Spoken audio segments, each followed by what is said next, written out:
Aujourd'hui, je vous propose un petit home tour de la maison. Au début, la maison était très belle. Pas trop de travaux à prévoir dans l'immédiat. On savait qu'il y aurait tout à refaire, mais on pensait qu'on aurait une dizaine d'années. On ferait ça tranquillement, on gardait le parquet, on isolait au fur et à mesure, on enlevait les tapisseries, on passait un coup de peinture. Et puis, en fait, pas du tout. Ce qui nous a séduit ici, c'est l'emplacement. La localisation, elle était parfaite pour nous. La maison est en plein centre-ville, on fait tout à pied. Pourtant, on a 1300 mètres carrés de jardin, une vue incroyable, on est dans le calme, c'est un écran de verdure. En plus, il y a de quoi s'occuper longtemps, il y a un préau et il y a une tour, c'est trop bien. Les pierres sont vraiment belles, on est trop contents. On était sous le charme. Dès le lendemain, on a attaqué, on s'est donné rendez-vous après le travail. Et moi, je voulais savoir si on pouvait enlever ce papier peint facilement, parce que détapisser toute la maison, ça me paraissait un travail monstrueux. Et on est tombé des nues. Pour le coup, la tapisserie partait bien. Mais en fait, c'est parce que les murs étaient tout humides. À cause de l'enduit ciment, l'humidité ne pouvait pas s'évacuer par les murs anciens en pierre. Le plâtre était pourri comme de la pâte à gâteau. Horrible. On a découvert des champignons, on était super inquiets. Tous les enduits se détachaient du mur. Et notre maison qui était toute belle et dans laquelle on pensait emménager assez vite, on s'est retrouvé à devoir la casser finalement.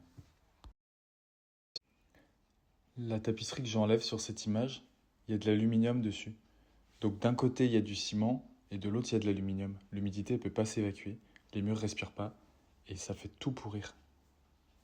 On a fini par se rendre à l'évidence. On n'avait pas le choix en fait. Donc on s'y est mis. J'ai commencé par enlever le parquet. J'avais fait plein de trous dans le parquet et franchement, je savais pas comment je pouvais le récupérer. Du coup, le premier truc, c'était de l'enlever, quoi. Et en fait, sous le parquet, c'était pas aussi simple. Hé Loulou, c'est la balle de Padang.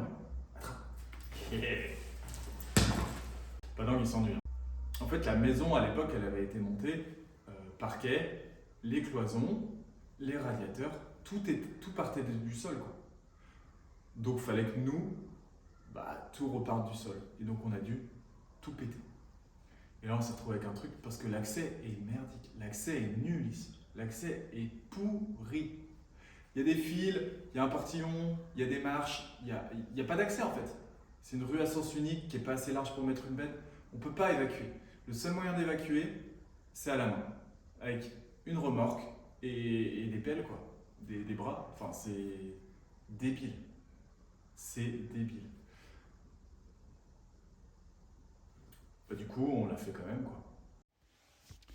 On l'a fait et on a passé 5 mois à enlever tous les cailloux qu'il y avait sous le parquet, toutes les pierres qui tenaient les poutres. Ensuite, on a dû creuser dans la moitié de la maison parce qu'il n'y avait pas la bonne profondeur pour faire la dalle béton. On a creusé 20 cm. Toutes les pierres, on les a évacuées. On a fait un tas de pierres au fond du jardin, dans un endroit qui ne se voit pas trop.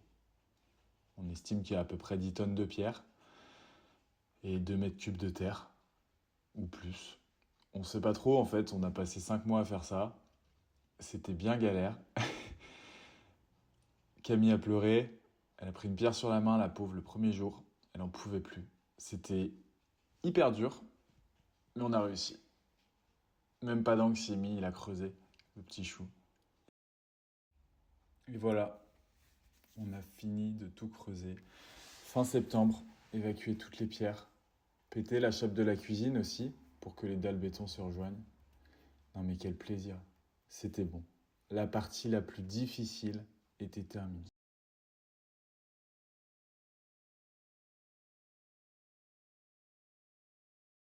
On a juste eu à protéger le gros tuyau que vous voyez là. Parce qu'il fallait le protéger. C'est le tuyau de chauffage central. Il est en acier et le béton, ça attaque l'acier. Mais bon. On a trouvé des solutions, on a mis du scotch, des tuyaux et le maçon a enfin pu venir et couler cette dalle. Et là, mais c'était le bonheur absolu. C'était fini. Fini. On avait une dalle béton. On avait l'impression d'avoir fini les travaux.